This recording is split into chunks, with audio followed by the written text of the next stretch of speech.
أعمالنا من يهده الله فلا مضل له ومن يضلل فلا هادي له وأشهد أن لا إله إلا الله وأشهد أن محمدا عبده ورسوله لا نبي بعده اللهم صل وسلم وبارك وأنعم على نبينا محمد وعلى آله وصحبه ومن سار على نهجه ومن جاهد بجهاده واهتدى بهديه واستنى بسنته وتمسك بسنته إلى يوم الميعاد أما بعد يا أيها الذين آمنوا اتقوا الله حق تقاته ولا تموتن إلا وأنتم مسلمون يا أيها الناس اتقوا ربكم الذي خلقكم من نفس واحدة وخلق منها زوجها وبث منهما رجالا كثيرا ونساء واتقوا الله الذي تساءلون به والأرحام إن الله كان عليكم رقيبا يا أيها الذين آمنوا اتقوا الله وقولوا قولا سديدا يصلح لكم أعمالكم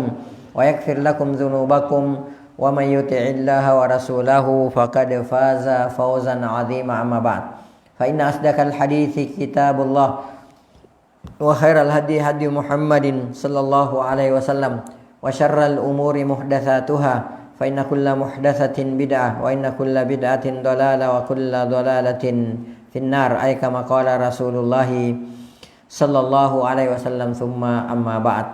Bapak-bapak, saudara-saudaraku sidang jamaah sholat subuh yang semoga dirahmati oleh Allah Subhanahu wa taala. Seperti biasa sebelum kajian ini kita mulai, mari sejenak kita kembali memanjatkan puji dan syukur kehadirat Allah Subhanahu wa taala. Yang mana sampai pada subuh hari yang sangat berbahagia ini Allah Subhanahu wa taala masih senantiasa memberikan kepada kita berbagai macam karunia dan kenikmatannya.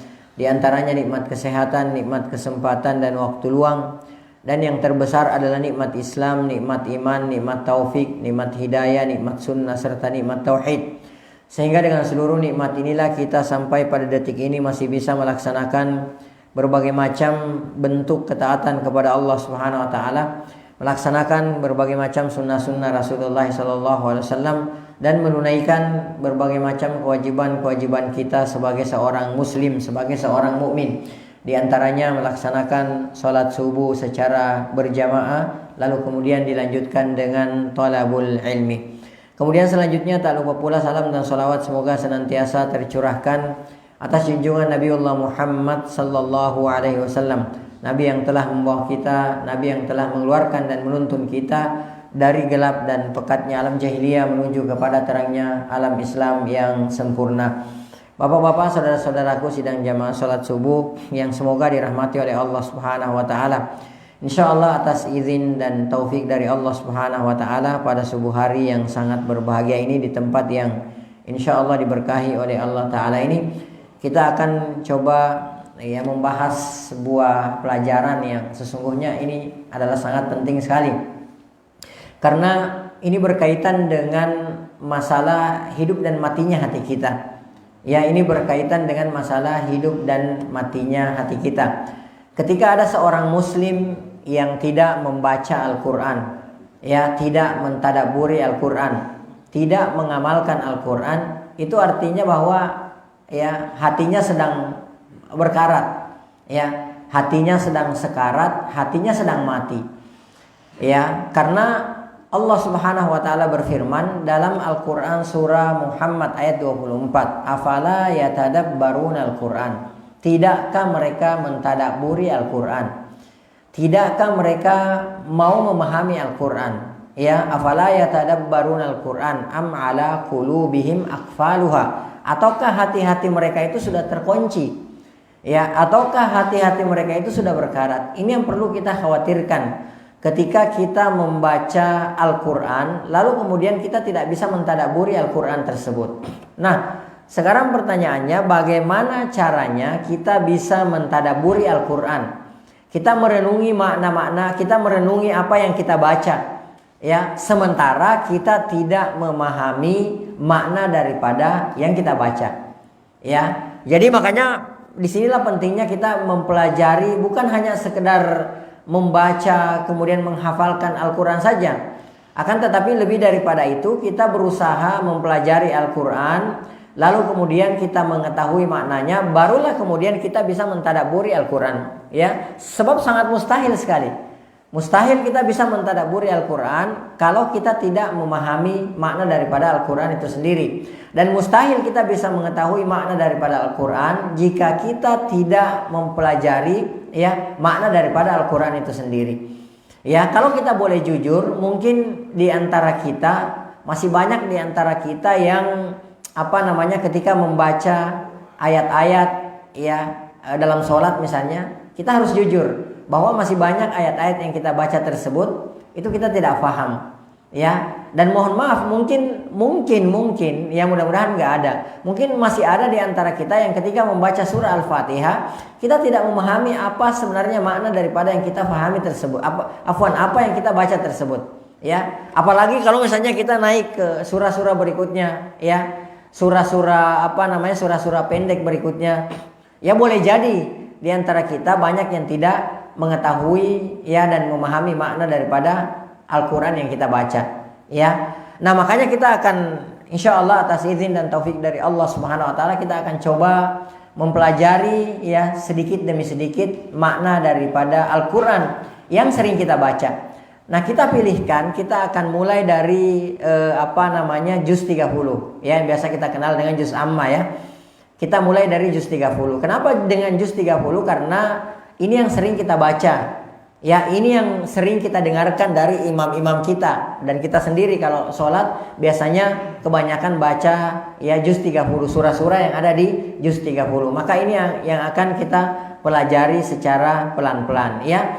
Jadi kembali lagi ya Bapak-bapak sekalian yang semoga dirahmati oleh Allah Subhanahu wa taala ya, bahwa jangan sampai kita termasuk orang yang dianggap lalai oleh Allah Subhanahu wa taala. Alam ya'ni lil ladzina amanu, belumkah sampai saatnya bagi orang-orang yang beriman ya, alam ya'ni lil ladzina amanu an takhsha'a qulubuhum bi dzikrillah, belumkah sampai saatnya untuk orang-orang yang beriman bahwa mereka hatinya tunduk ya bi dzikrillah, dengan berzikir kepada Allah Subhanahu wa taala ya. Dan Al-Qur'an adalah merupakan zikir yang paling utama ya. Jadi kalau kita mau mengetahui zikir yang paling utama itu adalah Al-Qur'an, kalamullah, firman-Nya Allah Subhanahu wa taala, perkataannya Allah Subhanahu wa taala. Dan sekali lagi bahwa kita tidak akan bisa kita tidak akan bisa mentadabburi apa yang kita baca jika kita tidak mengetahui makna daripada Al-Quran itu sendiri. Mari kita lihat ya salaful ummah ya, orang-orang soleh terdahulu, bagaimana mereka ketika membaca Al-Quran. Kita lihat misalnya ya, Umar bin Khattab radhiyallahu taala anhu. Umar bin Khattab radhiyallahu taala anhu ketika membaca Al-Quran atau ketika beliau mendengarkan ayat-ayat Al-Quran, apalagi yang berkenaan dengan masalah surga dan neraka ya, itu beliau langsung menangis. Bahkan dalam sirah pernah kita pelajari, Umar bin Khattab radhiyallahu taala anhu karena saking seringnya menangis karena takut kepada Allah Subhanahu wa taala, menangis ketika membaca atau mendengarkan ayat-ayat Al-Quran, maka di bawah kedua matanya itu ada garis hitam karena bekas air mata ya, karena bekas air mata. Jadi Masya Allah ya, Abu Bakar As-Siddiq radhiyallahu taala anhu ya, hampir beliau ketika membaca, setiap kali beliau sholat beliau menangis ketika membaca ayat-ayat Allah Subhanahu wa taala, apalagi yang berkenaan dengan masalah surga dan neraka ya. Bahkan ketika Rasulullah sallallahu alaihi wasallam sakit ya, dan Rasulullah sallallahu alaihi wasallam meminta kepada Aisyah ummul mukminin radhiyallahu taala anha, meminta kepada beliau untuk menyuruh Abu Bakar As-Siddiq radhiyallahu taala anhu untuk menjadi imam ya, mengimami manusia menggantikan Rasulullah SAW.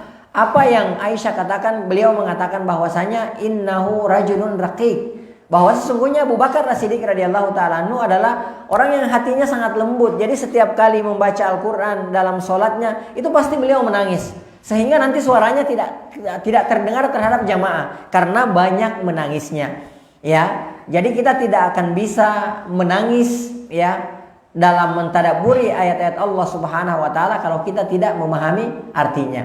Contoh lagi misalnya ya, anaknya Fudail bin Iyad rahimahullahu taala. Fudail bin Iyad rahimahullahu taala, beliau adalah seorang ulama besar di zamannya. Beliau adalah seorang tabi'in ya. Dulunya beliau adalah seorang mantan perampok, mantan penyamun, Fudail bin Iyad rahimahullahu taala. Akan tetapi nasihat-nasihatnya sampai pada hari ini kita baca. Ya, guru-guru kita, para ulama kita, ustadz kita biasa menyampaikan nasihat-nasihat daripada Fudail bin Iyad rahimahullah taala. Beliau dulunya adalah mantan penyamun, mantan perampok, mantan begal. Dan beliau canggih kalau ngebegal, ngerampok, menyamun. Beliau tidak butuh tim. Ya, beliau bekerja sendiri. Kalau orang biasanya ada timnya, ada tim pengintai, ada eksekutornya, ada yang memancing dan lain sebagainya. Beliau kalau beraksi itu sendiri. Jadi tidak butuh kepada tim. Di belakang hari ketika beliau mendengarkan ayat alam ya'ni lil ladzina amanu an takhsha qulubuhum li dzikrillah. Belumkah saatnya orang-orang beriman ketika mendengarkan ayat-ayat Allah dengan zikir kepada Allah Subhanahu wa taala hatinya tunduk di hadapan Allah Subhanahu wa taala. Maka di saat itu pula lah beliau taubat. Ya, dan di belakang hari beliau menjadi seorang ulama besar. Sampai pada hari ini sering kita baca karya-karyanya, sering kita ucapkan dan dengarkan kata-kata nasihat dari beliau rahimahullah taala. Beliau mempunyai anak seorang pemuda namanya Ali bin Fudail. Makanya beliau kunyanya biasanya Abu Ali. Ya, Fudail kunyanya adalah Abu Ali. Nah, beliau rahimahullah taala, ya, anaknya ini masih seorang pemuda. Ya, masih seorang pemuda kayak anak-anak kita lagi tanggung gitu, anak-anak ABG gitu. Ya, beliau itu setiap kali mendengarkan ayat-ayat Allah Subhanahu wa taala, apalagi yang berkenaan dengan masalah surga dan neraka, ya, pemuda ini Ali, anaknya Fudail bin Iyad rahimahumallahu taala, beliau itu pasti kalau mendengarkan ayat dalam sholat itu pasti nangis. Bahkan kalau kita sekarang mungkin nangisnya kejar-kejar. Ya, sampai pada satu ketika ayahnya Fudail bin Iyad rahimahullah taala mengatakan kepada istrinya, mengatakan kepada ibunya, ini anak jangan ke masjid dulu. Ya, karena seringnya ke masjid setelah nangis jatuh pingsan gitu, setelah mendengarkan ayat-ayat Allah Subhanahu wa taala. Ya, kemudian suatu ketika ya keluarlah Fudail bin Iyad untuk mengimami manusia. Ya, untuk mengimami manusia sholat pada saat itu. Kemudian ya si anak ini ditahan, jangan ke masjid. Ya, nanti repot urusannya di masjid. Ternyata ketika Fudail bin Iyad menjadi imam, beliau membaca ayat-ayat yang berkenaan dengan surga dan neraka. Ya, ternyata begitu beliau sholat terdengar suara tangisan yang sangat kencang. Ternyata anaknya sholat paling belakang. Ya, ikut sholat paling belakang, nggak tahu gimana caranya dia keluar, akhirnya dia ikut sholat. Ya, setelah selesai sholat, ya, orang-orang berusaha membangunkan, ternyata ya Ali bin Fudail bin Iyad rahimahumallahu taala ternyata sudah meninggal dunia. Jadi Masya Allah. Jadi ini gak mungkin bisa terjadi kalau kita tidak memahami ayat-ayat Allah Subhanahu wa taala. Paling tidak yang kita pahami itu, yang kita pelajari apa yang biasa kita baca, apa yang biasa kita dengarkan. Ya, itu yang harus kita usahakan kita pelajari, ya, kita pahami dan kemudian kita ajarkan. Rasulullah SAW bersabda, khairukum, yang terbaik di antara kalian. Ya, di antara kita kaum muslimin, kaum mukminin itu kan banyak profesinya ya. Ada ulamanya, ada ustadznya, ada gurunya, ada pengusahanya, ada petaninya. Ya, kemudian ya banyak lah gitu ya. Banyak kita ini kaum muslimin banyak ya, macam-macamnya gitu kan, seperti itu.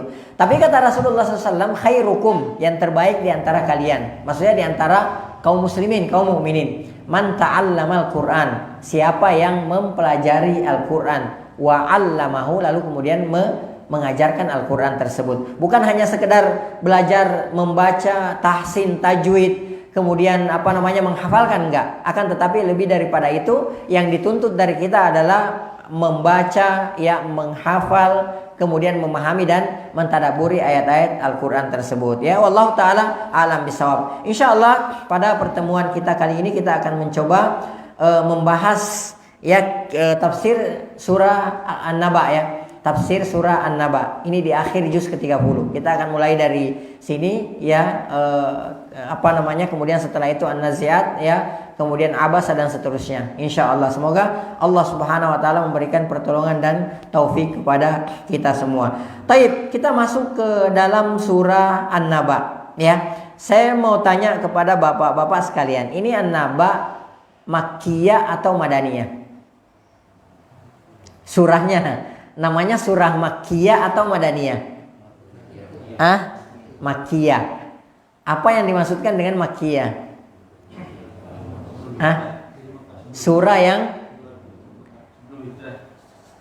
sebelum hijrah. Ada yang bilang turunnya di Mekah. Ya, kira-kira yang benar yang mana? Turunnya di Mekah atau yang sebelum hijrah? Surah atau ayat yang turun sebelum ayat-ayat Makkiyah, turunnya setelah hijrah istilahnya atau turunnya di Mekah? Sebelum hijrah ya. Sebelum hijrah atau di Mekah gitu kan. Seperti ada yang biasa bilang begitu kalau ditanya, kenapa disebut sebagai surah Makkiyah atau ayat-ayat Makkiyah? Ada yang menjawab karena turunnya di Mekah. Ya, kalau turunnya di Mekah ini nggak tepat. Ya, karena surah Makkiyah dan Madaniyah atau ayat-ayat Makkiyah dan Madaniyah itu tidak berkaitan dengan tempat. Ya, ini yang harus kita pahami. Ya, Makkiyah dan Madaniyah itu tidak berkaitan dengan tempat, akan tetapi berkaitan dengan apa? Berkaitan dengan waktu. Ya, jadi bukan tempatnya. Ya, karena kenapa? Ternyata ya ada ayat yang turun di Mekah. Ya, ada ayat yang turun di Mekah tapi ternyata tidak disebut sebagai Makkiyah, akan tetapi disebut sebagai apa? Madaniyah. Ya, contohnya kapan? Ya, contohnya ketika terjadi Fathu Makkah. Ya, ini diantaranya surah apa itu? Idza jaa nasrullahi wal fath. Ya, ini surah Makkiyah atau Madaniyah? Madaniyah. Padahal turunnya di mana? Di Mekah ketika Fathu Makkah. Ketika Rasulullah Sallallahu Alaihi Wasallam ya datang menaklukkan kota Mekah, turunlah ayat tersebut, idza jaa nasrullahi wal fath. Apabila datang pertolongan Allah Subhanahu wa taala, ya. Nah, tapi disebut sebagai surah Madaniyah. Ya, demikian pula dengan ayat misalnya al-yauma akmaltu lakum dinakum. Ya, al-yauma akmaltu lakum dinakum ini turunnya di Makkah. Ya, ketika Rasulullah SAW haji wada. Ya, itu ketika beliau sallallahu alaihi wasallam melaksanakan haji, maka turunlah ayat itu. Dan ini pula ayat yang menunjukkan isyarat bahwa sebentar lagi Rasulullah SAW akan menghadap kepada Allah Subhanahu wa taala. Karena kenapa? Agama ini sudah sempurna. Al-yauma, kata Allah Subhanahu wa taala, al-yauma, pada hari ini. Ya, pada hari ini pada saat beliau haji di Mekah Al-Mukarramah, ya turunlah ayat tersebut. Al-yauma, pada hari ini akmaltu lakum dinakum. Aku telah sempurnakan, ya, al-yauma akmaltu dinakum.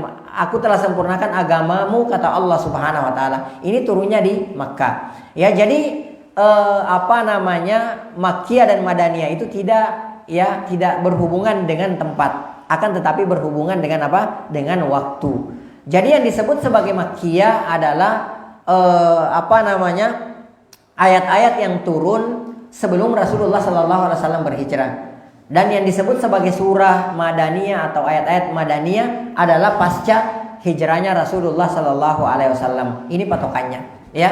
Nah, kemudian diantara kekhususan daripada surah Makkiyah itu adalah bahwa surah Makkiyah itu banyak menceritakan tentang azab-azab Allah Subhanahu wa taala, ancaman-ancaman dari Allah Subhanahu wa taala. Ya, ini diantara kekhususan daripada surah Makkiyah atau ayat-ayat Makkiyah. Kemudian juga diantaranya kekhususan daripada Makkiyah itu adalah banyak membicarakan, membahas tentang akidah, tentang tauhid. Ya, karena pada saat itu 13 tahun Rasulullah Sallallahu Alaihi Wasallam di Mekah, ya. Pada saat itu belum ada pensyariatan, ya, jadi nggak ada syariat sholat, belum ada syariat zakat dan lain sebagainya. Itu tidak ada syariat, tapi berhubungan dengan masalah penguatan hati, penguatan akidah, ya, penguatan tauhid, ya, Rasulullah Sallallahu Alaihi Wasallam dan para sahabat-sahabatnya. Itu diantara kekhususan daripada surah Makkiyah. Taib, kita masuk Bismillahirrahmanirrahim. Suratun Naba wahiyya Makkiyah. Ya, jadi penulis di sini Al-Imam Ibnu Katsir rahimahullah taala, beliau mengatakan bahwa surah An-Naba itu wahiyya Makkiyah. Dia adalah Makkiyah, surah Makkiyah.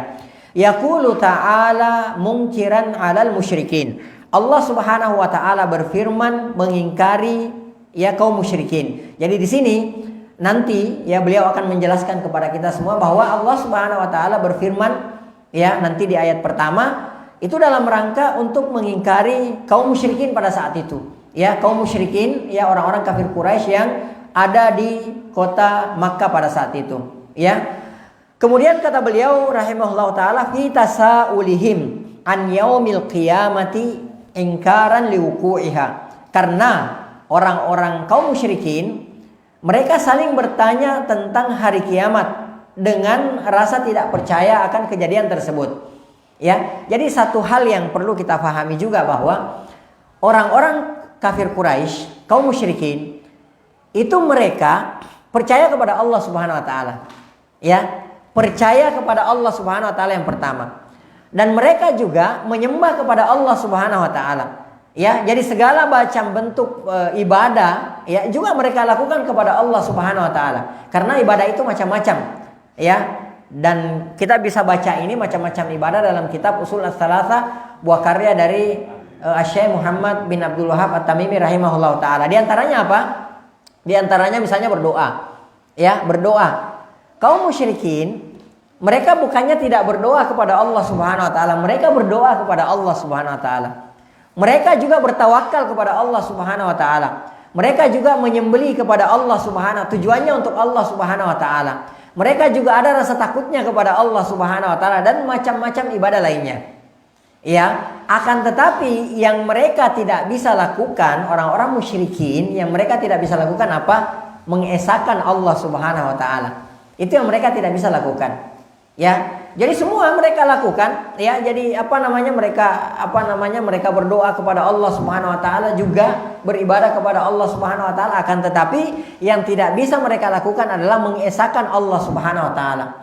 Makanya ketika Rasulullah SAW datang kepada mereka, ketika beliau diutus oleh Allah Subhanahu wa taala, ya, orang-orang kafir Quraisy itu menyatakan keheranannya, ya, aja'alal alihata ilahan wahid. Apakah Muhammad datang kemudian dia menjadikan Tuhan-Tuhan kita yang banyak? Karena Tuhan mereka kan banyak. Ada Hubal, ada Isaf, ada Naila, ada Manat, Lata, Uzza dan seterusnya. Ya, Tuhan-Tuhan mereka itu banyak gitu loh. Ya, termasuk Allah Subhanahu wa taala. Ya, makanya kata mereka aja'alal alihata ilahan wahida. Apakah Muhammad datang ya mau merubah tradisi kita yang tadinya kita punya Tuhan banyak gitu kan, kita berdoa ke sini, berdoa ke sini, berdoa ke sini, berdoa kepada Allah Subhanahu wa taala, tiba-tiba Muhammad datang, dia mau merubah. Ya, dia mau menjadikan Tuhan itu hanya satu. Aja'alal alihatu ilahan wahid. Hadza syai'un ujab. Ajib kata dia. Ini sesuatu yang ajaib gitu. Ya, jadi dia datang dengan ajaran yang baru. Makanya Rasulullah SAW mereka sebut sebagai sobi. Sobi itu artinya orang yang murtad ya dari agama nenek moyang, ya, keluar dari tradisi nenek moyang. Itu mereka sebut kepada Rasulullah SAW dan kepada orang-orang yang masuk Islam pada saat itu. Ya, jadi mereka itu bukannya tidak percaya kepada Allah Subhanahu wa taala. Nah, makanya mereka disebut sebagai kaum musyrikin. Kenapa mereka disebut sebagai kaum musyrikin? Karena mereka menduakan Allah. Ya, mereka di samping menyembah kepada Allah, mereka juga menyembah kepada selain Allah. Di samping mereka berdoa kepada Allah Subhanahu wa taala, mereka juga berdoa kepada selain Allah Subhanahu wa taala. Di samping mereka menyembelih untuk Allah, mereka juga menyembelih untuk Isaf, Naila dan berhala-berhala lainnya. Makanya mereka disebut sebagai kaum musyrikin, ya, orang-orang yang mensyirikatkan Allah Subhanahu wa taala. Bahkan kalau kita mau tahu, kaum musyrikin itu ya, ketika mereka dalam kondisi darurat, terdesak, ya, ketika itu mereka hanya berdoa kepada Allah Subhanahu wa taala, tidak kepada yang lain. Ya, bahkan kita kadang-kadang lebih sadis dari mereka. Susah senangnya larinya ke gunung, ke laut, ke larinya ke Nyai Roro Kidul gitu kan, ke penghuni gunung, orang bilang penghuni gunung atau pemilik gunung gitu kan, sungai dan lain sebagainya, mempersembahkan sesajen di situ. Ya, gunung meletus, larinya ke gunung. Oh, ini yang punya gunung marah gitu. Ya, akhirnya kita menyerahkan sesajen di situ. Nah, kalau orang-orang kafir Quraisy dulu, orang kaum musyrikin, mereka lari ke berhala-berhala hanya di waktu senang saja. Tapi ketika mereka dalam kondisi genting, terdesak, mereka pasti larinya kepada Allah Subhanahu wa taala. Ya. Dalilnya mana? Banyak dalam Al-Qur'an, di antaranya wa idza rakibu fil fulki, apabila mereka menaiki perahu. Kemudian di atas perahu tersebut terombang-ambing oleh gelombang ombak yang sangat besar, yang sangat dahsyat. Da'aullaha mukhlishina lahuddin. Mereka itu berdoa kepada Allah, ikhlas berdoa hanya kepada Allah Subhanahu wa taala. Akan tetapi kalau mereka kembali ke daratan, idzahum yusyrikum, kembali lagi penyakit lamanya, kambuh lagi penyakit lamanya. Mereka kembali mensyirikatkan Allah Subhanahu wa taala. Jadi mereka tidaklah beriman kepada Allah Subhanahu wa taala kecuali mereka juga mensyirikatkan Allah Subhanahu wa taala.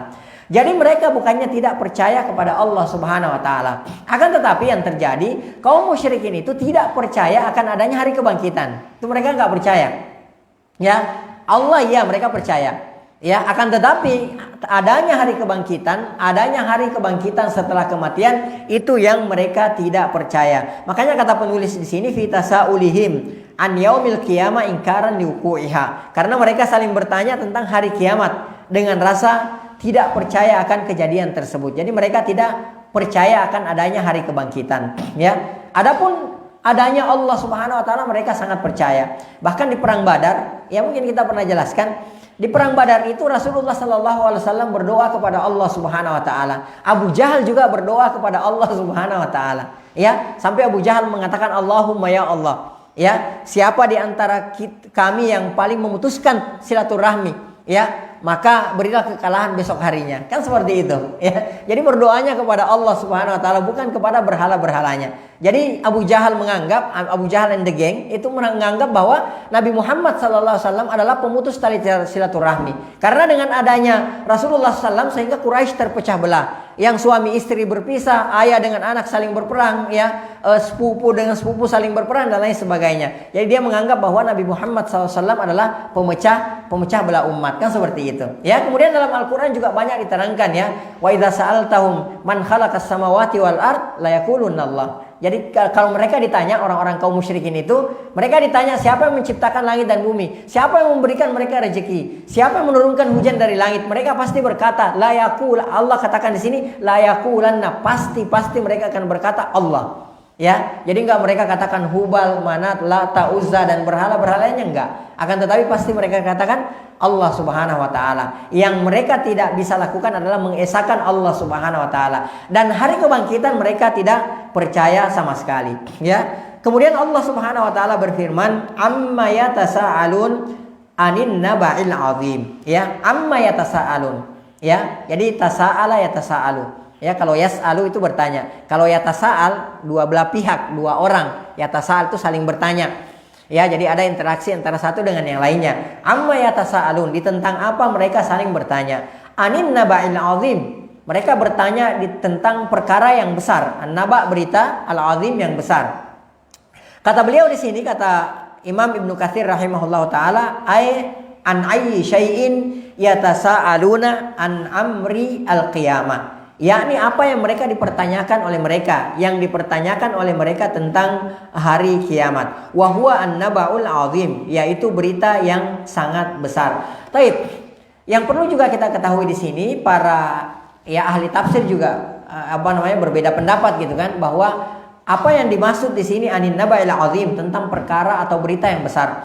Ada ulama tafsir yang mengatakan bahwa yang dimaksudkan di sini adalah Al-Qur'an. Yang mereka pertanyakan, yang mereka heboh mempertanyakan waktu lagi kalau kayak kita sekarang lagi viral kasusnya pada saat itu, yang mereka pertanyakan pada saat itu, yang mereka ribut mempertanyakan antara satu dengan lainnya adalah Al-Quran.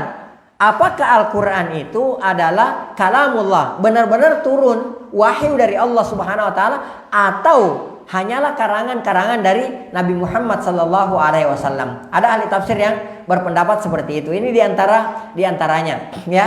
Dan ada ahli tafsir yang mengatakan bahwa yang dimaksudkan di sini ya tentang hari kiamat, dan ini yang paling sahih, ini yang paling rajih. Nanti akan kita jelaskan. Kata beliau di sini, yakni al-khabaru al-ha'il al-mufdhi al-bahir, yaitu berita yang amat besar, berita yang amat mengerikan, lagi sangat mengejutkan. Ya, qala Qatadah wa Ibnu Zaid. Berkata Qatadah dan Ibnu Zaid rahimahullahu taala. Beliau berdua ini adalah merupakan ulama besar, ya, ulama dari kalangan tabi'in di zamannya, ya, ulama tafsir. Beliau mengatakan an-naba'ul azim, yang dimaksudkan dengan an-naba'ul azim, berita besar itu adalah al-ba'tsu ba'dal maut. Ya, ini diantara pendapatnya bahwa yang dimaksudkan adalah al-ba'tsu ba'dal maut. Al-ba'tsu, kebangkitan, ya, setelah kematian. Ini diantara pendapat beliau, ya, yaitu Qatadah dan Ibnu Zaid. Wa qala Mujahid juga adalah salah seorang ulama tafsir, ya. Beliau mengatakan huwa Al-Qur'an, ya, bahwa yang dimaksudkan anin naba'il azim, tentang perkara atau berita yang besar, yang dimaksudkan adalah Al-Qur'an. Apakah Al-Qur'an tersebut? Ya, yang pertama tadi apa? Tentang hari kebangkitan. Itu yang mereka saling heboh, saling ribut. Mereka tidak percaya gitu kan. Nah, kemudian yang kedua kata Mujahid Al-Qur'an, yang dimaksudkan adalah Al-Qur'an. Apakah Al-Qur'an yang turun itu adalah wahyu dari Allah Subhanahu wa taala, ataukah hanya karangan-karangan dari Nabi Muhammad sallallahu alaihi wasallam? Ibnu Katsir menjelaskan di sini, ya, wal azhar, dan yang paling yang paling sahih, yang paling roji adalah al awwal, ya, pendapat yang pertama, yaitu al ba'tsu ba'dal maut, yaitu dibangkitkannya manusia setelah kematian. Liqaulihi ta'ala, sebagaimana firman Allah Subhanahu wa taala, kelanjutan daripada ayat daripada amma yatasaalun, ya, alladzi hum fihi mukhtalifun, yang mereka perselisihkan tentang ini, kata Allah Subhanahu wa taala. Ini menandakan, ayat ini yang menunjukkan bahwa, sebagai dalil bahwa yang dimaksudkan dengan an-nabaul azim, berita yang besar, perkara yang besar, perkara yang agung, perkara yang besar ini, yang mengejutkan, yang mengebohkan ini adalah apa? Kebangkitan setelah kematian, ya, dengan adanya ayat ini. Alladzi hum fihi mukhtalifun, yang mereka perselisihkan tentang ini.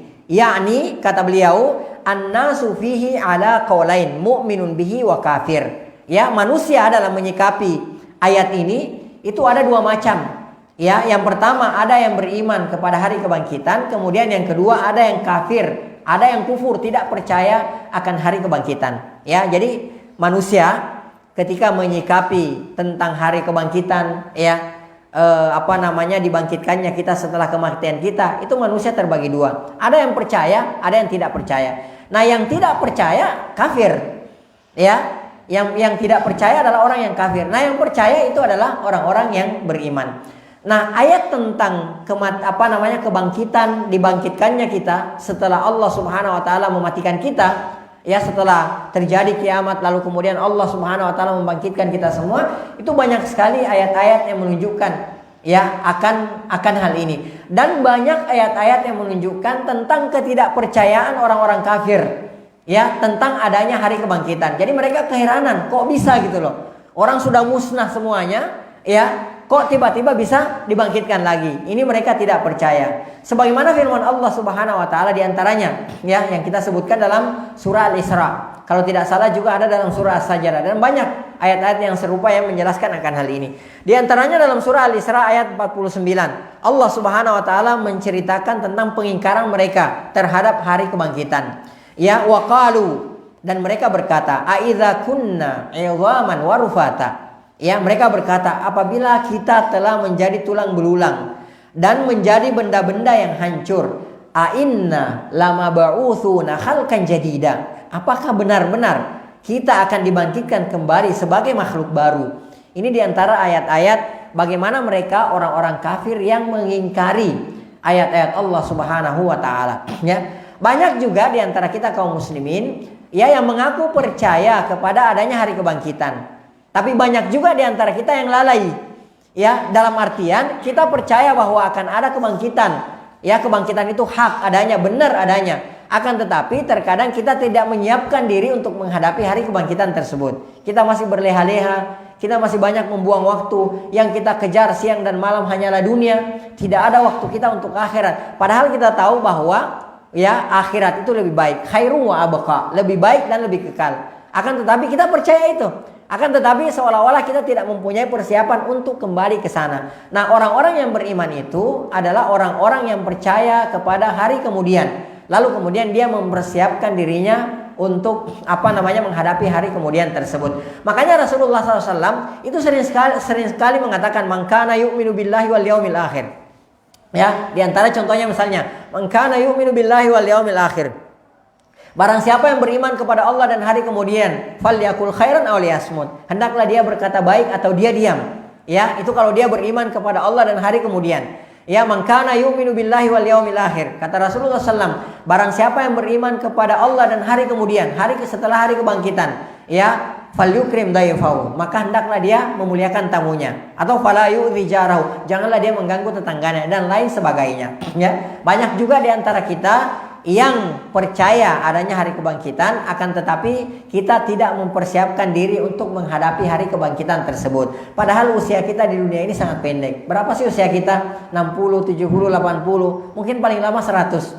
Ya, jarang mungkin di antara kita lewat daripada 100. Setelah itu akan ada kehidupan abadi yang menanti kita. Dua kemungkinan. Di kesenangan abadi atau di kesengsaraan abadi. Itu yang akan dirasakan oleh manusia, ya. Taib. Jadi mereka, ya, beliau mengatakan bahwasanya lebih tepat kalau An-Naba al-Azim itu adalah hari kebangkitan. Ya, karena ayat selanjutnya mengatakan alladzi hum fihi yakhtalifun. Jadi setelahnya mereka saling berselisih. Dan yang mereka perselisihkan itu ya manusia terbagi dua. Ada yang beriman terhadap hari kiamat, kemudian ada yang mengingkarinya. Taib, Bapak-bapak sekalian yang semoga dirahmati oleh Allah Subhanahu wa taala. Kemudian Ibnu Katsir rahimahullah taala mengatakan tsumma qala ta'ala mutawa'idan limunkiri al-qiyamah. Kemudian Allah Subhanahu wa taala berfirman yang mengancam orang-orang yang ingkar dengan adanya hari kiamat. Jadi mereka diancam ya orang-orang yang mengingkari adanya hari kiamat tersebut. Ya, Allah Subhanahu wa taala berfirman, "Kalla saya'lamun, tsumma kalla saya'lamun." Sekali-kali tidak, kelak mereka akan mengetahui. Kemudian sekali-sekali tidak, kelak mereka akan mengetahui. Ya, kalau sekarang mereka belum yakin, okelah. Ya, tapi kelak pasti mereka akan yakin. Ya, dan pasti mereka akan mengetahui, pasti akan mereka melihat. Makanya dalam Al-Qur'an surah Al-Furqan, ya, Allah Subhanahu wa taala berfirman menggambarkan bagaimana orang-orang yang zalim, orang-orang yang mengingkari Allah Subhanahu wa taala, mengingkari Rasulullah SAW, mengingkari adanya hari kebangkitan. Allah Subhanahu wa taala berfirman, "Wa yauma ya'addu dzalimu 'ala yadayhi." Ya, dan ingatlah tatkala di hari, ya, yaitu hari dibangkitkan manusia, wa yauma ya'addu dzalimu 'ala yadayhi. Ingatlah tatkala di hari orang zalim menggigit kedua tangannya. Kita sesesak-sesaknya di dunia, kalau gigit tangan, ada nggak di antara kita yang masukkan tangannya ke dalam mulut? Maksimal berapa? Satu ya. Gini kan. Nah, orang zalim, orang yang tidak percaya, orang yang tidak mengikuti Rasulullah SAW, nanti di akhir kemudian dia menggigit kedua tangannya. Jadi dia masukkan kedua tangannya ke mulutnya. Gimana nyeseknya itu kira-kira? Ya, bukan sakitnya lagi di sini ya. Jadi ini penyesalan yang sangat luar biasa sekali yang digambarkan oleh Allah Subhanahu wa taala. Wa yauma ya'addu dzalimu 'ala yadayhi yaqul, sambil seraya dia berkata, "Ya laitani ittakhadtu ma'ar rasuli sabila." Alangkah baiknya dulu sewaktu hidup di dunia saya mengikuti Rasulullah sallallahu alaihi wasallam. Saya mengikuti Nabi Muhammad sallallahu alaihi wasallam. Ya, kalau orang kafir alangkah baiknya dahulu kalau saya beriman. Ya, percaya kepada Allah, percaya kepada Rasulullah, percaya kepada hari kiamat dan seterusnya. Itu betapa mereka sangat menyesal ketika melihat hari kemudian, hari kebangkitan tersebut. Ya, makanya jangankan kita manusia biasa, ya, para nabi saja, ya, sampai digambarkan ya dalam hadis-hadis bahwa ketika melihat neraka Nabi Ibrahim sampai jatuh berlutut, ya. Dan beliau mengatakan ya Allahumma sallim sallim gitu kan, seperti itu ya, sampai beliau jatuh terduduk. Itu saking dahsyatnya ya azab pada hari itu. Ya, sampai-sampai mereka ketika orang-orang datang kepada mereka mengatakan nafsi nafsi ya. Sering kan kita memakai kata istilah nafsi nafsi aja gitu. Maksudnya sendiri-sendiri kan. Pada saat itu sampai para nabi mengatakan nafsi nafsi ya, diriku diriku ya, saya juga punya punya kesalahan gitu dan seterusnya. Kemudian mereka menyuruh kepada Nabi Muhammad sallallahu alaihi wasallam. Itu saking dahsyatnya pada hari itu. Ya, disitulah mereka melihat bahwa ternyata ini benar adanya. Apa yang sudah dijanjikan oleh Allah Subhanahu wa taala, apa yang sudah diancamkan dahulu di dunia ya oleh Allah Subhanahu wa taala, ternyata itu benar adanya. Ya, dan mereka baru menyaksikan pada saat itu. Kalla saya'lamun, tsumma kalla saya'lamun. Sekali-sekali tidak, kelak mereka akan mengetahui. Kemudian sekali-sekali tidak, kelak mereka akan mengetahui. Kata beliau rahimahullah ta'ala, wa hadza tahdidun syadidun wa wa'idun akid. Ini adalah merupakan ancaman yang keras dari Allah Subhanahu wa taala, wa wa'idun akid, dan merupakan janji yang pasti, ya, pasti akan terjadi, pasti adanya. Kemudian beliau mengatakan tsumma syara'a tabaraka wa ta'ala yubayyinu qudratahu al-'azimata ala khalqil asya'i al-gharibati wal umuril ajibah. Kemudian Allah Subhanahu wa taala menjelaskan tentang kekuasaannya yang besar, yang agung melalui ciptaannya terhadap segala sesuatu yang besar lagi menakjubkan. Jadi setelah Allah Subhanahu wa taala yang menjelaskan amma yatasaalun anin naba'il azim alladzi hum fihi mukhtalifun, kemudian setelah kalla saya'lamun tsumma kalla saya'lamun, kemudian Allah Subhanahu wa taala menjelaskan tentang kekuasaannya yang agung, yang besar melalui ciptaannya terhadap segala sesuatu yang besar lagi menakjubkan. Kata beliau, adalla ala qudratihi ala ma yasha'u min amril ma'adi wa ghairihi. Yang kesemuanya itu menunjukkan kekuasaannya atas segala sesuatu yang Allah Subhanahu wa taala kehendaki, termasuk masalah hari berbangkit dan yang lainnya. Faqala, maka Allah Subhanahu wa taala berfirman, alam naj'alil arda mihada. Ya, kata Allah Subhanahu wa taala, bukankah kami telah menjadikan bumi itu sebagai hamparan? Ya, kita tahu kan bahwa bumi itu bentuknya apa? Bulat. Atau ada yang memahami di sini? Bumi apa namanya? Saya lupa nama. Ya, pemahaman apa itu? Mazhab apa itu? Bumi datar ya. Ada, subhanallah ya. Nah, kita lihat ya, bumi itu bulat. Ya, tapi kita yang berada di atasnya, mohon maaf, pernah nggak antum merasa bahwa bumi ini bulat? Ya, padahal bumi ini bulat. Kata Syekhul Islam Ibnu Taimiyah, al-ardu kurawiyatun bil ijma'. Ini perkataannya beliau berapa abad yang lalu itu, di saat belum ada teknologi. Beliau mengatakan, Syekhul Islam, dan ada dalam kitab Majmu' al-Fatawa. Beliau mengatakan, al-ardu kurawiyatun bil ijma'. Jadi bumi itu kata beliau, itu bulat seperti bola bil ijma', sesuai dengan kesepakatan. Jadi Masya Allah. Ya, jadi beliau dari jauh-jauh hari itu sudah mengatakan seperti itu sebelum adanya teknologi. Kalau kayak kita sekarang kan banyak teknologi canggih gitu kan. Dan di saat teknologi canggih masih ada aja yang percaya kalau bumi itu seperti piring gitu, nampan gitu kan, seperti subhanallah. Ya udahlah, itu mereka gitu ya. Alam naj'alil arda mihada. Kata Allah Subhanahu wa taala, bukankah kami telah menjadikan bumi ini sebagai hamparan? Ya, kata beliau, ay mumahhadatun lil khalaik. Kata al-Imam Ibnu Katsir rahimahullah taala, maksudnya telah dihamparkan kepada kita dan dijadikannya layak untuk dihuni oleh makhluk. Jadi bumi ini dihamparkan oleh Allah Subhanahu wa taala sehingga layak untuk kita tempati, layak untuk kita huni ya. Dan saya sekarang sering memikirkan itu, sering mentadabburi, kok bisa bumi yang bulat ini kok bisa seolah-olah kita di atasnya itu datar-datar saja. Ya, jadi seolah-olah datar. Jadi sejauh kita berjalan maka tidak ada bulatan gitu, seperti itu ya. Itu yang sampai saya pribadi itu sampai sekarang saya masih pikirkan. Dan saya ingat ayat ini ya, alam naj'alil arda mihada. Bukankah kami telah menjadikan bumi itu sebagai hamparan? Kemudian beliau mengatakan zalulal lahum qarratan sakinatan tsabitatan. Jadi bumi itu ya tetap ya tenang dan kokoh ya. Jadi apa namanya, kita tidak pernah merasakan, kecuali kalau gempa bumi ya, tidak ada kita rasakan goncang gitu kayak naik kapal laut ya. Kalau naik kapal laut misalnya kayak ke Sulawesi itu kan 2 hari 2 malam. Turun dari pesawat rasanya kita jalan tuh masih kayak teler gitu ya, kasih kayak orang mabok gitu, seperti itu. Di bumi ini Masya Allah. Padahal kita tahu bumi ini bergerak ya, bumi ini berputar dan mengelilingi matahari. Akan tetapi kita di dalamnya tenang ya, kita tidak merasa ada goncangan dan lain sebagainya. Taib.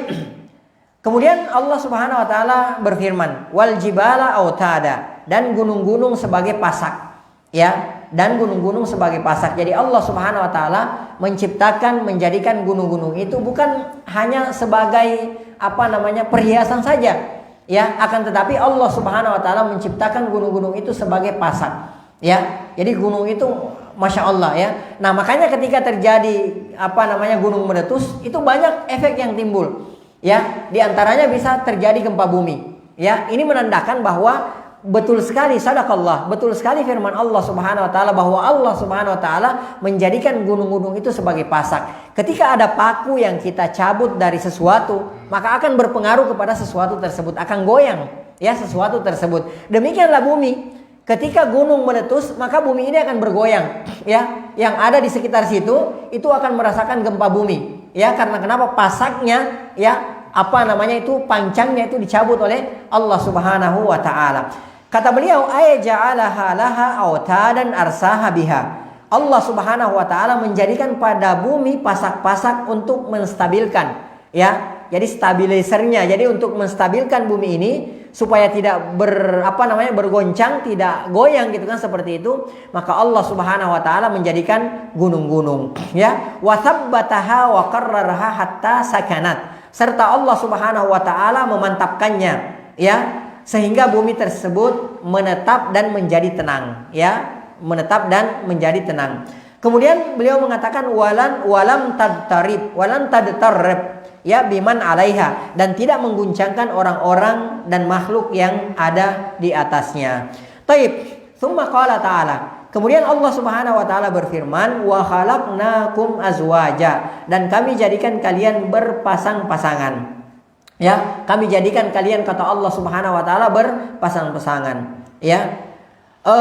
Yakni kata beliau, dzakaran wa unsa yastamti'u kullu minhuma bil akhar, yaitu dari jenis laki-laki dan perempuan, ya, masing-masing dapat bersenang-senang dengan lawan jenisnya. Ya, ini Allah subhanallah, ya, Allah Subhanahu wa taala menciptakan laki-laki dan perempuan, ya. Kemudian pasang-pasangan itu bisa masing-masing bersenang-senang dengan lawan jenisnya masing-masing, ya. Kemudian kata beliau di sini, wa yuhassilu at-tanasul bidzalik, dan karenanya maka berkembanglah keturunan mereka. Jadi di samping untuk bersenang-senang gitu ya antara satu dengan yang lainnya, maka fungsinya juga dari situ kemudian berkembanglah keturunan kita sebagai umat manusia, ya. Kaqaulihi, sebagaimana firman Allah Subhanahu wa taala. Jadi beliau membawakan ayat-ayat Allah Subhanahu wa taala di surah yang lain. Ya, Allah Subhanahu wa taala sebagaimana firman Allah Subhanahu wa taala, wa min ayatihi, dan di antara tanda-tanda kekuasaan Allah Subhanahu wa taala, an khalaqalakum min anfusikum azwaja. Jadi Allah Subhanahu wa taala menciptakan untuk kalian istri-istri dari jenis kalian sendiri. Ini di antara kekuasaan Allah Subhanahu wa taala, ya. Kalau kita mau merenungi bagaimana pasangan, ya, seorang perempuan bisa merenungi bagaimana laki-laki itu, atau seorang laki-laki bisa merenungi bagaimana perempuan itu bisa adalah merupakan tanda-tanda kekuasaan Allah Subhanahu wa taala, ya. Adalah merupakan tanda-tanda kekuasaan Allah Subhanahu wa taala. Allah Subhanahu wa taala katakan litaskunu ilaiha, ya, supaya kalian cenderung dan merasa tentram kepadanya. Makanya orang yang sudah menikah itu, kata Rasulullah SAW, maka dia sudah memiliki separuh daripada agama. Ya, tenang. Ya, orang yang sudah menikah itu beda dengan yang para jombloan, ya, dan jomblowat itu beda. Ya, jadi ketika orang sudah memiliki pasangan gitu, maka dia akan cenderung merasa tenang. Ya, seperti itu. Kata Allah Subhanahu wa taala, litaskunu ilaiha, agar supaya kalian cenderung dan merasa tentram kepadanya. Ya, wa ja'ala bainakum mawaddatan wa rahmah, dan Allah Subhanahu wa taala menjadikan di antara kalian rasa kasih dan sayang. Baik, kita lanjutkan, wa qauluhu ta'ala. Kemudian Allah Subhanahu wa taala berfirman, wa ja'alna naumakum subata. Kata Allah Subhanahu wa taala, dan kami jadikan tidur kalian untuk istirahat, ya. Jadi Allah Subhanahu wa taala menjadikan tidur itu untuk istirahat. Ya, kita lihat ya, jantung kita ini, ya, bekerja nonstop, ya, bekerja nonstop. Kalau mesin itu masih ada istirahatnya, kayak mobil misalnya, ya, mobil misalnya, walaupun dia bekerja 24 jam, tapi akan ada saatnya istirahat. Adapun jantung kita ini tidak ada istirahatnya, terus memompa. Dan subhanallah, Allah Subhanahu wa taala menjadikan tidur, ya, dan ketika kita telah terbangun dari tidur, maka semua akan segar. Ya, seolah-olah kita mendapatkan kekuatan yang baru, ya, semangat yang baru setelah kita tidur, ya. Nggak ada di antara kita yang yang tidak tidur sama sekali, ya. Pasti membutuhkan kepada tidur, dan Allah Subhanahu wa taala menjadikan tidur kita sebagai istirahat kita. Kata beliau di sini, ay qat'an lil harakati, ya, litahsula ar-raha min kasratit taradid was-sa'yi fil ma'ayish fi aradin nahar. Yakni kata beliau, istirahat dari gerak, ya, dari gerak, agar tubuh kalian menjadi segar kembali setelah banyak melakukan aktivitas dalam rangka mencari upaya penghidupan di sepanjang hari. Jadi pada siang harinya, ya, kita beraktivitas, ya, seharian penuh, maka di malam harinya Allah Subhanahu wa taala menjadikan tidur kita sebagai sebagai istirahat, ya, sebagai ketenangan bagi kita. Wa qad taqaddama mithla hadhil ayah fi suratil Furqan. Dan hal seperti ini juga telah diterangkan oleh Allah Subhanahu wa taala dalam surah Al-Furqan, ya.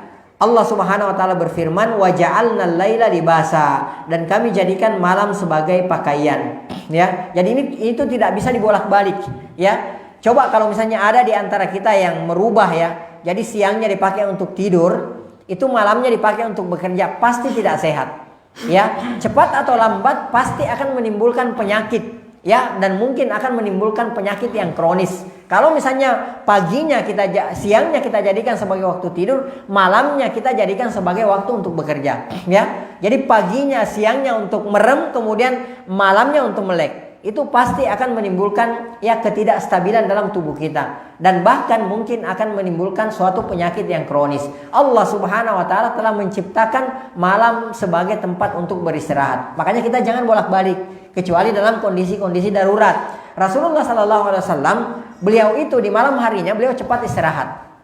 Ya, setelah sholat isya beliau sebentar ngobrol dengan istri-istrinya. Lalu setelah itu beliau istirahat. Lalu kemudian beliau bangun di awal-awal malam, ya. Jadi kalau misalnya kita tidak ada keperluan yang mendesak, gitu kan, seperti itu, tidak ada keperluan yang uzur, maka sebaiknya kita jangan begadang, ya. Jangan begadang karena kenapa? Contoh dari Rasulullah sallallahu alaihi wasallam, sunnahnya adalah kita tidur cepat pada malam harinya, karena malam hari itu adalah waktu memang dijadikan oleh Allah Subhanahu wa taala sebagai tempat untuk istirahat. Dan subhanallah, ketika kita tidur cepat, ya, dan bangunnya di awal malam, maka tubuh akan terasa segar, ya, seperti itu. Allah taala alam bisawab. Taib. Kemudian, ya, kata beliau di sini, ayaghshanna zalamahu wa sawadahu kama qol, ya, yang menutupi semua manusia dengan kegelapannya, sebagaimana firman Allah Subhanahu wa taala, wal laili idza yaghshaha, dan demi malam apabila menutupinya, ya. Wa qala syair, dan penyair Arab berkata, falamma labisnal laila aw hina nassabat, dan tatkala malam mulai menggelarkan kain penutupnya, ya, lahu min khadha adhaniha wa huwa jan, ya, maka seluruh semesta menjadi gelap. Wa qala Qatadah fi qoulihi ta'ala, dan Qatadah rahimahullahu ta'ala menafsirkan firman Allah Subhanahu wa ta'ala, wa ja'alnal laila libasa, dan kami jadikan malam sebagai pakaian, ay sakana. Beliau menafsirkan, Qatadah menafsirkan rahimahullah, ay sakana, atau artinya ketenangan. Ya, wa qauluhu ta'ala, dan Allah Subhanahu wa taala berfirman, wa ja'alnan nahara ma'asya, dan kami jadikan siang sebagai tempat untuk mencari kehidupan, ya. Jadi malamnya Allah Subhanahu wa taala jadikan sebagai pakaian, sebagai tempat untuk istirahat, ya, sebagai ketenangan, maka siangnya Allah Subhanahu wa taala menjadikan sebagai tempat untuk waktu untuk mencari kehidupan kita. Ay ja'alnahu musyrikan muniran mudian liyatamakkanan nasu minat tasarrufi fihi wadh-dhihabi wal maji'i lil ma'ashi wat takassub wat tijarat wa ghairi dzalik.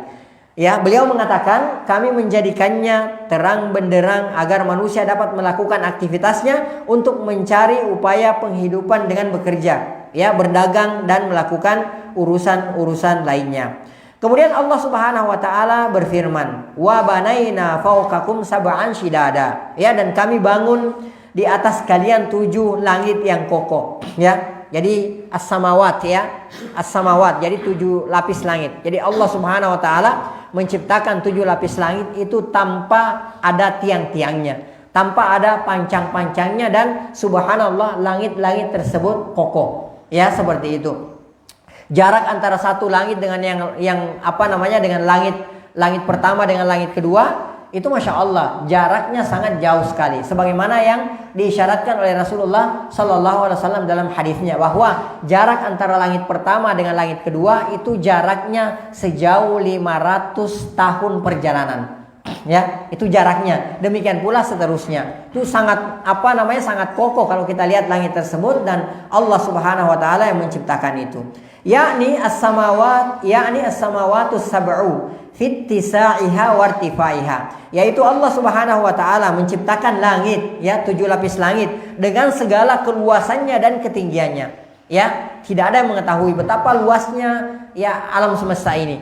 Ya, betapa luasnya yang ada di bawah langit tersebut. Itu tidak ada yang mengetahui seberapa luasnya, hanya Allah Subhanahu wa taala yang mengetahuinya, ya. Luasnya, tingginya hanya Allah Subhanahu wa taala yang mengetahuinya secara pasti. Wa ihkamiha wa itqaniha, kekokohannya dan kerapiannya, ya. Wa taziniha bil kawakib ats-tsawabit was sayyarat, serta hiasannya, kata beliau, yang dipenuhi dengan bintang-bintang, baik yang tetap maupun yang beredar. Walihadza qala ta'ala, oleh karenanya Allah Subhanahu wa taala berfirman, wa ja'alna siraja wahaja, dan kami jadikan pelita yang amat terang benderang. Ya, yakni asy-syamsu al-munira ala jami'il alam. Yakni Allah Subhanahu wa taala menciptakan matahari yang menerangi alam semesta. Jadi subhanallah, ini matahari ini luar biasa. Makanya Allah Subhanahu wa taala dalam Al-Qur'an bersumpah wasyamsi, ya, demi matahari. Ya, kita tahu Allah Subhanahu wa taala ketika bersumpah atas nama makhluknya, ini menandakan bahwa betapa agung makhluk tersebut. Ya, jadi Allah bersumpah misalnya wasyamsi, nanti kita akan pelajari wasyamsi, demi matahari. Allah bersumpah atas nama matahari. Ya, ini menandakan bahwa betapa agungnya, betapa besarnya perkara matahari ini. Coba kita bayangkan matahari, ya, itu jauhnya dari bumi. Kalau kata para ahli, jaraknya dari bumi kita ini, kalau kita naik pesawat tercepat, ya, nonstop dari hari ini, maka kita akan nyampe di matahari 20 tahun kemudian. Ya, dengan pesawat yang tercepat non-stop, tidak berhenti sama sekali. Kita akan sampai 20 tahun kemudian, ya. Bayangkan sejauh itu sinarnya sampai kepada kita dan sudah diukur, dipaskan oleh Allah Subhanahu wa taala. Bayangkan kalau matahari didekatkan sedikit saja ke matahari, maka kita akan mati terpanggang. Matahari bumi dijauhkan sedikit dari matahari, maka mungkin kita akan mati membeku semuanya. Jadi subhanallah, Allah sudah ukur jarak antara bumi dengan matahari sehingga tidak membahayakan kita, bahkan bermanfaat bagi kita, ya. Makanya dalam Al-Qur'an Allah Subhanahu wa taala katakan, bagaimana pendapat kalian jika Allah Subhanahu wa taala menjadikan terus-menerus siang terus-menerus, ya, atau malam terus-menerus sampai hari kiamat. Kira-kira bagaimana? Ya, jangankan terus-menerus, ya. 3 hari aja misalnya, 3 hari matahari tidak nongol, malam terus, apa yang akan terjadi? Kita nggak tahu. Ya, wallahu taala alam bisawab. Akan tetapi Allah Subhanahu wa taala menciptakan matahari dan ini adalah merupakan tanda-tanda kekuasaan Allah Subhanahu wa taala. Di antara tanda-tanda kekuasaan Allah Subhanahu wa taala, wa min ayatihi, dan di antara tanda-tanda kekuasaan Allah Subhanahu wa taala, Allah menjadikan matahari dan bulan. Kata beliau di sini, allati yatahawwaju yadauha li ahlil ardi li ahlil ardi kullihim, yang cahayanya menerangi seluruh penduduk bumi. Jadi cahaya matahari itu adalah merupakan cahaya yang sangat bermanfaat bagi penduduk yang ada di bumi ini. Tanaman tidak mungkin bisa tumbuh tanpa cahaya, ya. Bahkan kita akan kekurangan vitamin apa ya? Kita akan kekurangan vitamin D kalau nggak pernah kena sinar matahari. Jadi subhanallah. Wa qauluhu ta'ala, ya, dan firman Allah Subhanahu wa taala, wa anzalna minal mu'sirati ma'an sajjaja. Ya, satu ayat lagi, ya. Wa qauluhu ta'ala, dan firman Allah Subhanahu wa taala, wa anzalna minal mu'sirati ma'an sajjaja, dan kami turunkan dari awan air yang banyak tercurah. Kata Allah Subhanahu wa taala. Qala al-Aufi, ya, Ani bin Abbas, berkata Al-Aufi rahimahullahu taala dari Ibnu Abbas radhiyallahu taala anhu, al-mu'sirat, ya, yang dimaksudkan dengan al-mu'sirat di sini adalah ar-riyah. Ar-riyah itu artinya angin. Ini penafsiran daripada Ibnu Abbas radhiyallahu taala anhuma. Jadi yang dimaksudkan dengan al-mu'sirat di sini adalah angin. Wa qala Ibnu Abi Hatim, berkata Ibnu Abi Hatim, haddatsana Abu Sa'id. Ya, Abu Sa'id menceritakan kepada kami. Haddatsana Abu Daud Al-Hafri. Abu Daud menceritakan kepada kami an Sufyan, dari Sufyan, anil A'mash, dari Al-A'mash, anil Manhal, dari Al-Manhal, an Sa'id bin Jubair, an Ani bin Abbas. Kemudian dari Sa'id, ya, bin Jubair, dari Ibnu Abbas radhiyallahu taala anhuma. Wa anzalna minal mu'sirat. Beliau menafsirkan ayat, dan kami turunkan dari dari awan. Beliau mengatakan ar-riyah. Yang dimaksudkan di sini adalah ar-riyah. Yang dimaksudkan adalah angin. Wa kadza qala Ikrimah wa Mujahid wa Qatadah wa Muqatil wal Kalbi wa Zaid bin Aslam, ya, wa ibnahu Abdurrahman. Demikian pula pendapat daripada Ikrimah, kemudian Mujahid, Qatadah, Muqatil, Al-Kalbi, Zaid bin Aslam, ya, rahimahumullahu taala jami'a. Beliau ini semua adalah ulama-ulama tafsir, ya. Beliau semua mengatakan annaha ar-riyah. Mereka mengatakan bahwasanya yang dimaksudkan di sini adalah ar-riyah. Al-mu'sirat artinya ar-riyah. Ar-riyah itu artinya angin. Wa mana hadzal qaul, ya, wa mana hadzal qaul annaha tastadirul matar minas sahab. Dikatakan demikian karena anginlah yang meniup awan yang mengandung air. Jadi angin yang meniup awan itu yang mengandung air. Ya, hingga awan itu menurunkan kandungan airnya dan terjadilah hujan. Wakala Ali bin Abi Talha, ya, an bin Abbas, dan berkata Ali bin Abi Talha, ya, dari Ibnu Abbas radhiyallahu taala anhuma, minal mu'sirati ay minas sahab, ya, minal mu'sirat terjemahannya, penafsiran beliau adalah minas sahab, atau dari awan yang mengandung air hujan.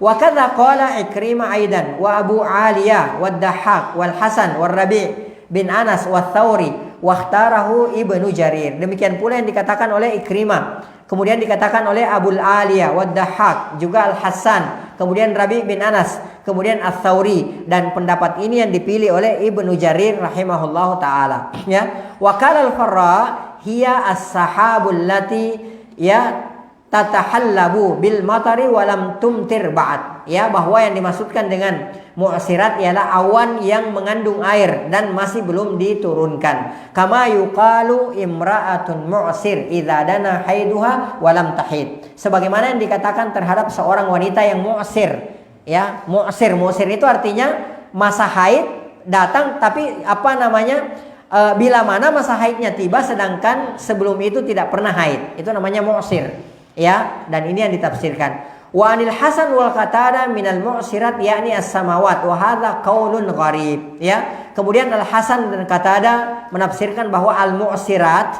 ya, al mu'sirat itu yakni yang dimaksudkan adalah langit-langit, ya. Wa hadza qaulun gharib, tapi ini pendapat yang gharib, ya, pendapat yang yang aneh, ya.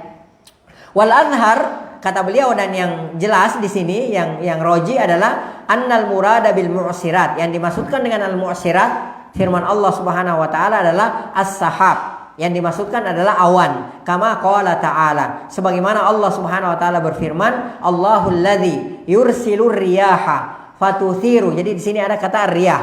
Allahul ladzi yursilur riyaha fatuthiru sahaban, ya, fayabsutuhu fis sama kaifa yasha wa yaj'aluhu kisafan fataral wadka yakhruju min khilali, ya. Dan dialah Allah Subhanahu wa taala yang mengirim angin, lalu angin itu menggerakkan awan, dan Allah Subhanahu wa taala membentangkannya di langit menurut yang Dia kehendaki dan menjadikannya bergumpal-gumpal, lalu kemudian engkau lihat keluar hujan dari celah-celah awan tersebut. Surah Ar-Rum ayat 48. Ay mim bainihi, kata beliau, di antara celah-celahnya, di antara celah-celah awan tersebut, ya.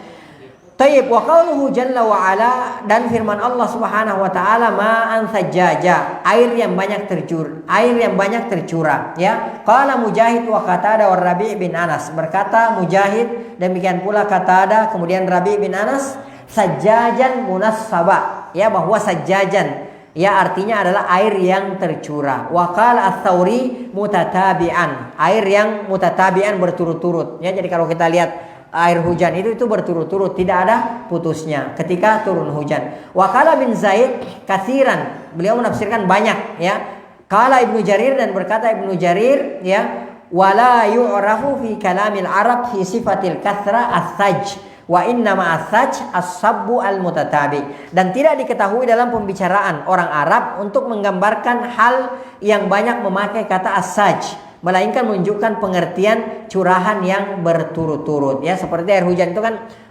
tercurah secara berurutan, ya, tidak terputus. Wa minhu qaulun Nabi sallallahu alaihi wasallam, dan diantaranya sebagaimana sabda Rasulullah SAW, afdalul haji al-ajju was-sajju, haji yang paling afdal ialah yang banyak debunya dan banyak mengalirkan darah kurbannya. Di sini mempergunakan kata as-sajju, ya. Taib, ya, yakni as-sabbu dima al-badani hakadha qala, yakni mengalirkan darah hewan kurban. Ini yang dikatakan oleh beliau. Wallahu taala a'lam bisawab. Kita cukupkan dulu sampai di sini, insyaallah kita akan lanjutkan pada pertemuan berikutnya. Mohon maaf jika ada yang kurang. Yang kurang itu dari saya pribadi, dari syaitan, dan dari lemahnya ilmu. Yang benar itu semua datangnya dari Allah Subhanahu wa taala. Apa yang salah, apa yang keliru dari penyampaian saya tadi, Allah dan Rasulnya berlepas diri dari kekeliruan tersebut. Naam. Baik, para jamaah yang kami muliakan, materi yang disampaikan berkaitan dengan kajian surah Al-Baqarah. Mungkin ada dari bapak-bapak yang mau ditanyakan, kami persilakan. Nah, silakan Pak. Waalaikumsalam warahmatullahi wabarakatuh. Kita ini kan bukan orang Arab dan kita belajar Al-Quran harus tahu ya apa maknanya, persisnya, termasuk juga tafsirnya, dan sampai kita memahaminya supaya tidak salah dalam menerapkan. Nah, kalau kita misalnya kita baca aja, kalau orang kita ini baca aja kadang-kadang masih harus belajar baca, itu juga sebuah kesulitan juga. Kemudian kedua, setelah kita baca harus menghafal. Menghafal harus menafsirkan. Nah, dalam hal tafsir itu kalau kita lihat tafsir langsung tadi ya, misalnya contohnya Al-Mu'minun misalnya, kan ada ayat-ayat yang kita menafsirkan suka memang agak kalau kita nggak belajar lama gitu, mungkin seperti kalau orang yang pesantren mungkin. Misalnya Al-Mu'minun itu kan di ayat 7 pada ayat 1 kan, beruntung orang beriman. Qad aflahal mu'minun. Ya, kemudian yang menjaga sholat, yang khusus sholatnya, kemudian yang menghindari hal yang tidak bermakna. Kemudian yang zakat, empat zakat, 5 itu yang kemaluannya, menjaga kemaluannya. Nah, di ayat 7-nya itu kayak gitu tafsirnya gimana tuh? Ayat 7 itu kan dari kecuali terhadap istrinya atau budaknya. Dan dalam ini kan ada menafsirkan bahwa itu tuh budak itu halal gitu untuk gauli. Dan di luar ini juga masih banyak, misalnya kayak Al-Baqarah 62 gitu, itu tentang orang yang orang Nasrani Sobiin yang masuk surga gitu, atau yang tidak perlu khawatir dengan kalau percaya hari akhir dan percaya kepada hari akhir ya, beriman dan percaya hari akhir. Nah, yang begitu itu bagaimana belajar supaya kita tidak tergelincir dengan tafsir-tafsir yang ada di dalam Quran kita. Kalau kita membaca langsung itu kan maknanya ya seperti itu pemahaman kita. Nah, cuma bagaimana itu? Dan tapi juga selain kita, misalnya kita membaca langsung, itu juga ada aliran-aliran yang memang menerjemahkan berbeda-beda. Bagaimana kita bersikap dan kita berada di mana supaya kita bisa tidak tergelincir.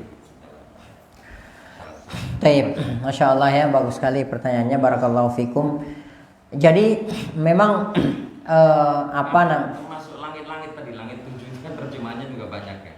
Langit itu apakah itu 7 lapis itu apakah itu bintang ataukah kalau khusus galaksi gitu. Nah, itu kan banyak hal kita harus belajarnya itu banyak hal. Iya, ya, jadi ketika kita belajar Al-Quran harus pakai guru. Ya, ini mutlak, ini yang pertama. Yang kedua, gurunya juga jangan salah. Ya, nggak pakai guru salah, pakai guru tapi salah juga lebih fatal lagi. Ya, kita tahu kan yang membunuh Ali bin Abi Thalib radhiyallahu taala anhu, ya, kita tahulah siapa Ali. Kata Rasulullah, man abghada aliyan faqad abghadani. Siapa yang membenci Ali, sungguh dia telah membenci aku, kata Rasulullah. Wa man ahabba aliyan faqad ahabbani. Siapa yang mencintai Ali sudah mencintai aku. Ya, siapa yang membenci Ali sungguh membenci aku, kata Rasulullah SAW. Dan Ali bin Abi Thalib itu dibunuh oleh seorang yang bernama Ibnu Muljam atau Abdurrahman bin Muljam. Ibnu Muljam yang kita kenali. Ibnu Muljam bukan Nasrani. bukan Yahudi, ya bukan Sabi'in dan lain sebagainya. Ibnu Muljam Muslim penghafal Quran. Ya, kalau ya, nah kalau dia ditanya ayatnya di mana dia sebutkan. Ya, kalau mungkin Musa posisinya di mana dia akan sebutkan. Ya, dia hafal, nggak ada apa-apanya, lewat kita. Ya, kalau dibandingkan dengan Ibnu Muljam, benar lewat kita, nggak ada apa-apanya kita. Dia fase lancar baca Al-Quran, bahkan dia hafal Al-Quran. Bahkan Ibnu Muljam ketika hendak dibunuh gitu kan, potong tangannya, potong kakinya, dia senyum-senyum aja. Ya, dia senyum-senyum, bayangkan segitunya. Ya, sampai ketika mau dipotong lidahnya baru dia nangis. Kenapa dia nangis? Kata dia, saya khawatir ketika saya mati saya nggak bisa menyebut Allah Subhanahu Wa Taala. Bayangkan itu. Ya, ini hafal Quran. Kenapa? Karena pemahamannya salah. Makanya ketika memahami Al-Quran itu, makanya ketika ada perkataan kembali kepada Al-Quran dan kembali kepada Al-Quran, itu nggak cukup. Tapi kembali kepada Al-Quran sesuai dengan pemahamannya para sahabat. Ya, ini mutlak. Karena begini, Al-Quran multitafsir. Ya, di sini misalnya ada 50 orang. Ya, bayangkan kalau 50 orang yang ada di sini masing-masing menafsirkan Al-Quran sesuai dengan hawa nafsunya. Apa yang akan terjadi? Di sini ada 50 pemahaman. Selamatnya bagaimana? Selamatnya adalah ya, kita menafsirkan sesuai dengan penafsirannya para sahabat. Ya, seperti itu. Jadi kalau misalnya seperti misalnya ada kelompok yang memahami wa man lam yahkum bima anzalallah faulaika humul kafirun. Barang siapa yang waman lam yahkum, barang siapa yang tidak berhukum bima anzalallah, terhadap hukum yang diturunkan oleh Allah Subhanahu wa taala, faulaika humul kafirun. Maka mereka adalah orang-orang kafir. Ada kelompok dan ini disebut sebagai kelompok takfir yang suka mengkafirkan orang, menghalalkan darah kaum muslimin. Kelompok ini begitu melihat ayat ini, membaca ayat ini, dia langsung mengvonis siapapun yang berhukum selain hukum Allah kafir. Ya, kafir. Nah, kalau kafir konsekuensinya apa?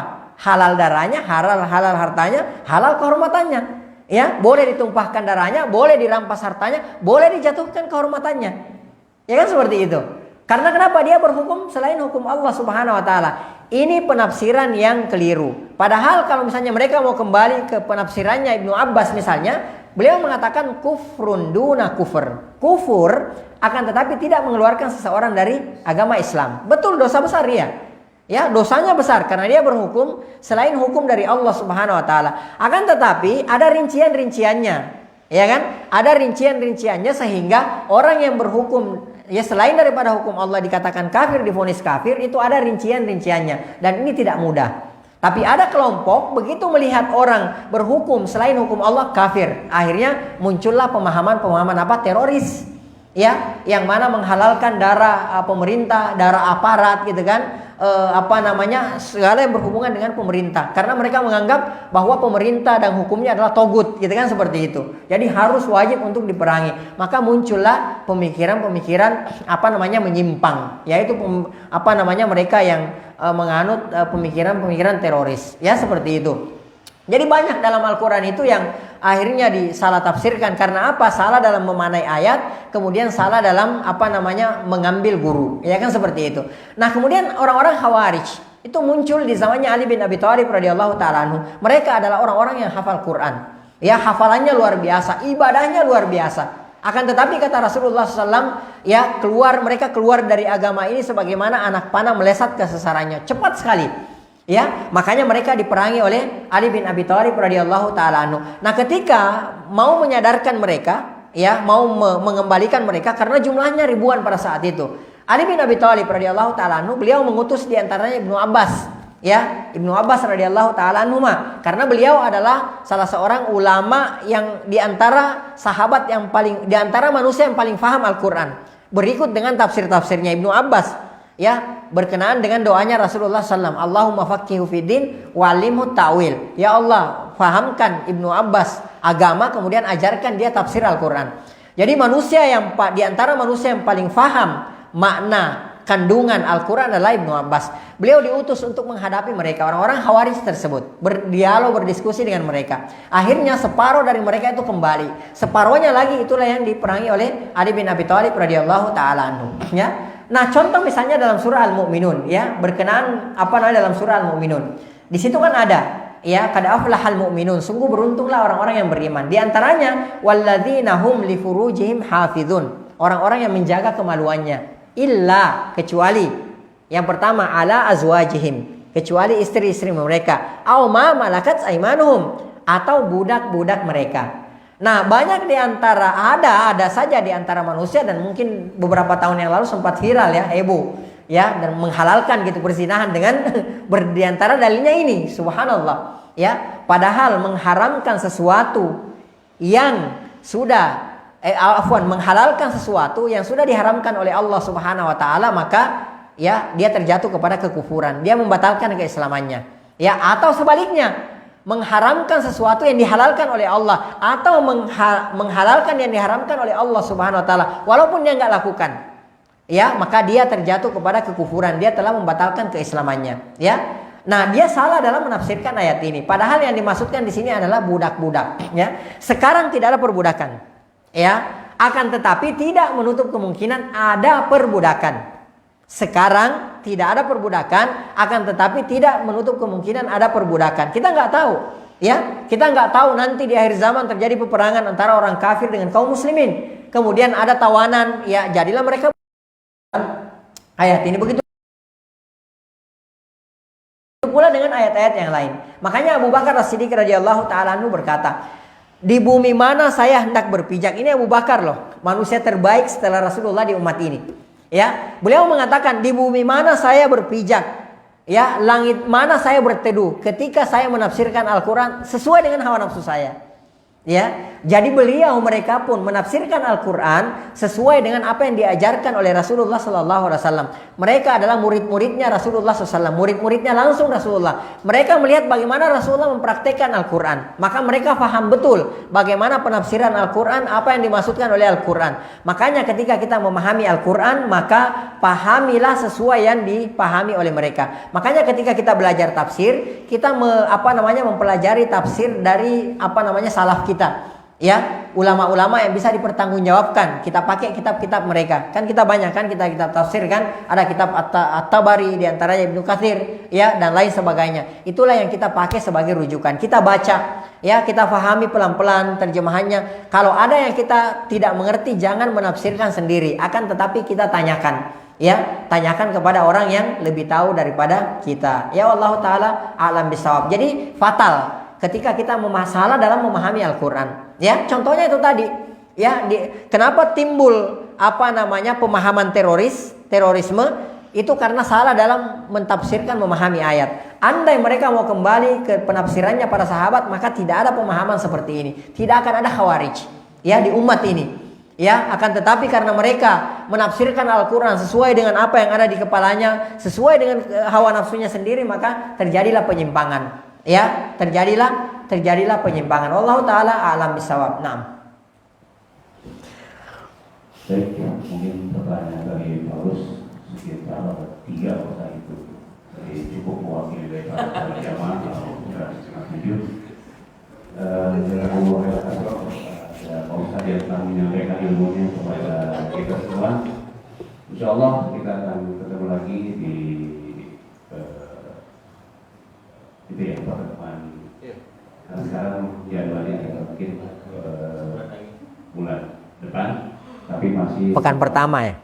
Masih membahas tafsir Anaba itu tadi 40 ayat, jadi masih cukup banyak. Terima kasih para jamaah yang selalu mengikuti kajian-kajian ini. Mudah-mudahan kita semua diberikan taufik dan hidayahnya dengan semangat untuk mencari ilmu. Mudah-mudahan kita bisa dikumpulkan Allah Subhanahu wa taala di surga Allah Subhanahu wa taala. Demikian, mari kita tutup ngaji dengan doa kafaratul majelis. Subhanakallahumma wa bihamdik, asyhadu an la ilaha illa anta, astaghfiruka wa atubu ilaik. Mohon maaf, akhirul kalam. Wabillahi